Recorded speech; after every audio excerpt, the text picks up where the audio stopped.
लोकसभा निवडणुकीच्या पार्श्वभूमीवर राज्यातील राजकारण तापलं आहे। आगामी लोकसभेच्या पार्श्वभूमीवर मतदारसंघाच्या जागा वाटपांसाठी महाविकास आघाडीतील घटक पक्षांनी बैठकांचा सपाटा लावलाय। वंचित बहुजन आघाडी आणि महाविकास आघाडीच्या घटक पक्षांसोबत बैठक झाली आहे। या बैठकीत वंचित बहुजन आघाडीने महाविकास आघाडीला प्रस्ताव दिला आहे। मनोज जरांगेंना जालन्यातून लोकसभेची उमेदवारी द्या अशी मागणी वंचित बहुजन आघाडीच्या या प्रस्तावात करण्यात आली आहे। वंचित बहुजन आघाडीचे प्रदेश उपाध्यक्ष डॉक्टर धैर्यवर्धन पुणकर यांनी महाविकास आघाडीला प्रस्ताव दिल्यानंतर माध्यमांशी संवाद साधला। डॉक्टर धैर्यवर्धन पुणकर म्हणाले, महाविकास आघाडीच्या बैठकीत ज्या दिवशी शरद पवार उद्धव ठाकरे असतील तेव्हा प्रकाश आंबेडकर असतील। आज आम्ही बैठकीत प्रस्ताव दिलेला आहे।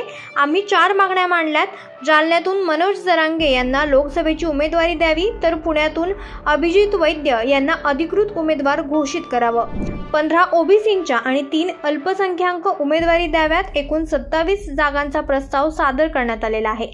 आम्ही 27 जागांसाठी यादी दिली आहे। काही अपवाद वगळता चर्चा करू। आम्हाला महाविकास आघाडीमध्ये सहभागी करून घेण्यासाठी पत्र लिहून अनेकदा मागणी करण्यात आलेली आहे। घटक पक्षांनी चर्चा करून निर्णय द्यावा। जागा वाटपाबाबत तिढा सोडवण्यासाठी दिल्लीत चर्चा करण्यासाठी तयार आहेत। जालन्यामधून मनोज जरांगे यांना महाविकास आघाडीचा उमेदवार म्हणून पाठिंबा द्यावा असं ते म्हणाले। वंचित बहुजन आघाडीनं महाविकास आघाडीला काय प्रस्ताव दिलाय पाहूयात ग्राफिक्सच्या माध्यमातून।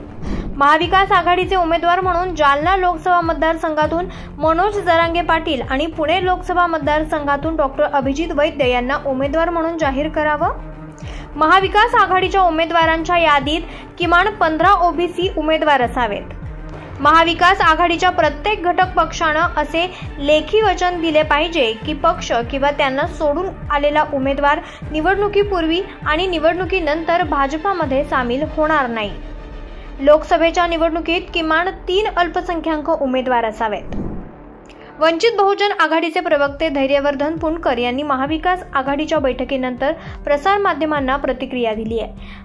आम्ही मागच्या जून-जुलैमध्ये लक्ष केंद्रित केलेल्या मतदारसंघाची यादी तयार केली होती। ती यादी आम्ही महाविकास आघाडीला दिलेली आहे। या जागांपैकी काही जागांवर अपवाद सोडून इतर जागांवर आम्ही महाविकास आघाडीसोबत चर्चा करायला तयार आहोत असं पुणकर यांनी सांगितलंय। यासोबत आम्ही 4 मागण्या अधिकच्या ठेवलेल्या आहेत। जालना लोकसभा मतदारसंघातून मनोज जरांगे पाटील आणि पुणे लोकसभा मतदारसंघातून डॉक्टर अभिजित वैद्य हे महाविकास आघाडीचे सर्वांचे कॉमन उमेदवार असावेत असा प्रस्ताव दिलेला आहे। आम्ही एकूण 27 जागांचा प्रस्ताव दिला। यापैकी काही जागांचा अपवाद सोडून इतर सर्व जागांवर आम्ही चर्चेला तयार आहोत असंही धैर्यवर्धन पुणकर यांनी सांगितलंय।